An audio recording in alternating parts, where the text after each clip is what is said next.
Hi friends, welcome to the Pratisha simple recipes. ఈరోజు మీకోసం పర్ఫెక్ట్గా స్పాంజీ లాగా ఇడ్లీ బ్యాటర్ ఎలా తయారు చేసుకోవాలో చూపిస్తానండి. ఇందుకోసం ఒక గ్లాస్ తీసుకొని ఆ గ్లాస్తో 3 గ్లాసుల ఇడ్లీ రవ్వ తీసుకోవాలండి. అదే గ్లాస్తో ఒక గ్లాసు మినపగుళ్ళు తీసుకొని అదే గ్లాస్తో ఒక హాఫ్ గ్లాసు సగ్గుబియ్యం తీసుకొని విడివిడిగా చక్కగా వాష్ చేసుకొని చక్కగా నానబెట్టుకోవాలండి.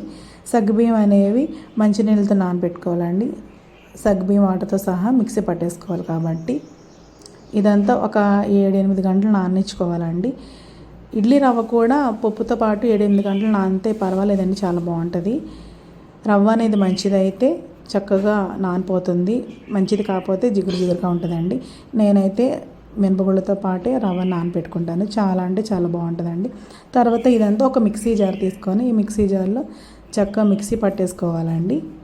చూసారు కదండి, ఇలా సగ్గుబియ్యం కూడా యాడ్ చేసుకొని మొత్తం అంతా మిక్సీ పట్టేసుకోవాలి. ఇంకా రవ్వలో ఉన్న వాటర్ అంతా వంపేసుకోవాలండి.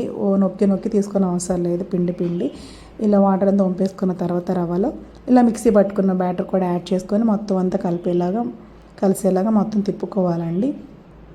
తర్వాత ఏమో నైట్ అంతా ఈ పిండిని ఇలా వదిలేస్తే మార్నింగ్ కల్లా మొత్తం అంతా సెట్ అవుతుందండి. చాలా బాగా పిండి అనేది పొంగి ఉంటుందండి. మార్నింగ్ కల్లా ఉప్పు అనేది యాడ్ చేసుకొని ఇంకా రవ్వ అనేది ప్రిపేర్ చేసుకోవాలండి. చూసారు కదండి, మార్నింగ్ కల్లా చూస్తే పిండి అనేది ఇలా చక్కగా పొంగి ఉందండి. ఇంకొక ప్లేట్ తీసుకొని ఇంకా ఇడ్లీ ప్లేట్లు అనేవి నూనెతోనే తడి చేసుకుని అవసరం లేదండి, వాటర్తో కూడా తడి చేసుకోవచ్చు అండి. నేను వాటర్తో తడి చేసుకుంటాను. ఇంకా చక్కగా ఇడ్లీలన్నీ పెట్టేసుకోవాలండి. తర్వాత కుక్కర్లో ఒక గ్లాస్ వాటర్ పోసుకొని ఇంకొక 10-15 మినిట్స్ కుక్ చేసుకుంటే అయిపోతాయండి. ఇలా సగ్గుబియ్యం యాడ్ చేసుకుంటే ఇడ్లీలు అనేవి చక్కగా తెల్లగా ఉంటాయండి, చాలా ఫ్లఫీగా ఉంటాయి. మీరు కూడా ఇలాగా ఇదే క్వాంటిటీలో ఒకసారి నానపెట్టుకొని వేసుకోండి అండి. చాలా అంటే చాలా టేస్ట్గా ఉంటాయండి, చాలా బాగుంటాయి. మీకు ఒకసారి ఇలా ఇడ్లీలు అనేవి విరిచి మరి చూపిస్తాను, చూడండి అండి. నా వీడియో నచ్చితే లైక్ చేయండి, షేర్ చేయండి, కామెంట్ చేయండి, సబ్స్క్రైబ్ చేసుకోండి. మీరు కూడా ఒకసారి ఇలాగ ట్రై చేయండి.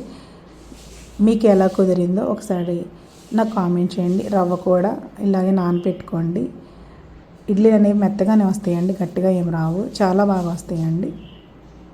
చూసారు కదండి, ఇడ్లీలు అనేవి అంటుకోకుండా ఎంత బాగా వచ్చినాయో. వాటర్తో తడి చేసుకొని వేసుకున్నా కానీ చాలా అంటే చాలా టేస్ట్గా ఉంటాయి. చూసారు కదండి, ఎంత మృదువుగా ఉన్నాయి, ఎంత చక్కగా కట్ అయ్యి వస్తున్నాయో. మీరు కూడా ఒకసారి ట్రై చేయండి. అంతే సింపుల్. Bye bye.